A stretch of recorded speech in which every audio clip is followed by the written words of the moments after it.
بسم اللہ الرحمن الرحیم۔ السلام علیکم۔ شمال ایچ ڈی نیوز کے ساتھ میں ہوں اطہر علی راجہ۔ سب سے پہلے شمال ہیڈ لائنز۔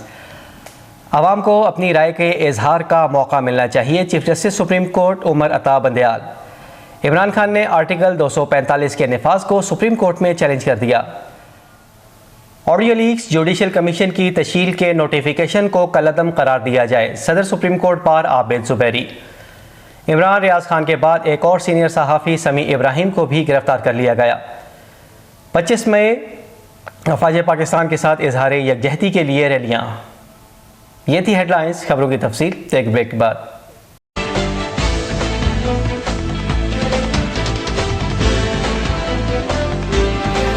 Welcome back. اب خبریں تفصیل کے ساتھ۔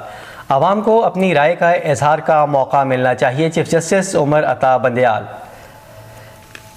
جسٹس منیب اختر نے الیکشن کمیشن کو کہا کہ یہ نہیں ہو سکتا کہ جو آپ کو سوٹ کرے وہ موقف اپنا لیں، عوام کو اپنی رائے کے اظہار کا موقع ملنا چاہیے۔ چیف جسٹس سپریم کورٹ نے مزید کہا کہ الیکشن کمیشن کب کہے گا کہ بس اب بہت ہو گیا، انتخابات تو ہر صورت ہوں گے، اب الیکشن کمیشن بھی سیاست والی بات کر رہا ہے۔ جسٹس اعجاز الاحسن نے کہا کہ نگراں حکومت صرف اس لیے آئی ہے کہ کسی جماعت کو سرکاری سپورٹ نہ ملے، کیا نگراں حکومت جب تک چاہے رہ سکتی ہے؟ وکیل الیکشن کمیشن نے جواب دیا کہ نگراں حکومت کی مدت حالات کے مطابق ہوگا۔ جسٹس منیب نے کہا کہ آپ آئینی اصولوں سے پھر موجودہ حالات پر آ گئے ہیں۔ عمران خان نے آرٹیکل 245 کے نفاذ کو سپریم کورٹ میں چیلنج کر دیا۔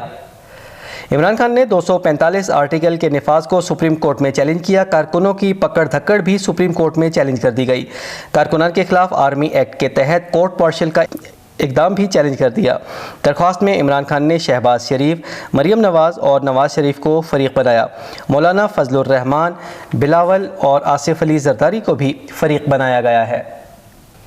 آڈیو لیکس پر جوڈیشل کمیشن کی تشکیل کا نوٹیفیکیشن کالعدم قرار دیا جائے، صدر سپریم کورٹ بار عابد زبیری۔ ان کا کہنا تھا کہ جوڈیشل کا قیام ہی غیر قانونی ہے۔ انہوں نے کہا یہ اس وقت تک قابل سماعت یا درست تصور کیا جاتا ہے جب ٹیپ یا ریکارڈ کرنے والا موجود ہو۔ فون ٹیپ کرنے کو عدالت پہلے ہی غیر قانونی قرار دے چکی ہے۔ حکومت نے سوشل میڈیا پر مبینہ آڈیوز جاری کرنے والوں کے خلاف کارروائی نہیں کی۔ عمران ریاض خان کے بعد ایک اور سینئر صحافی سمیع ابراہیم کو بھی گرفتار کر لیا گیا۔ عمران ریاض کو بھی گرفتار کیا گیا تھا اور آج تک ان کا کوئی سراغ نہیں مل سکا۔ گزشتہ رات کو سینئر صحافی سمیع ابراہیم کو بھی گرفتار کر لیا گیا اور نامعلوم مقام پر منتقل کر دیا گیا ہے۔ ابھی تک یہ پتہ نہیں چل سکا کہ ان کے خلاف مقدمہ کیا ہے اور کس قانون کے تحت ان کو گرفتار کیا گیا ہے۔ 25 مئی پاک فوج سے اظہار یکجہتی کے لیے ریلیاں۔ پاک فوج سے اظہار یکجہتی کے لیے آج یوم تکریم شہداء منایا جا رہا ہے۔ اس سلسلے میں پورے ملک کے ساتھ ساتھ ہری پور، ایبٹ آباد اور مانسہرہ سمیت مختلف شہروں میں ریلیاں نکالی گئیں، جن میں پاک افواج سے اظہار یکجہتی کیا گیا۔ یہ تھی اب تک کی نیوز۔ مزید خبروں اور اپڈیٹس کے لیے دیکھتے رہیے شمال ایچ ڈی نیوز۔ اجازت دیجیے، فی امان اللہ۔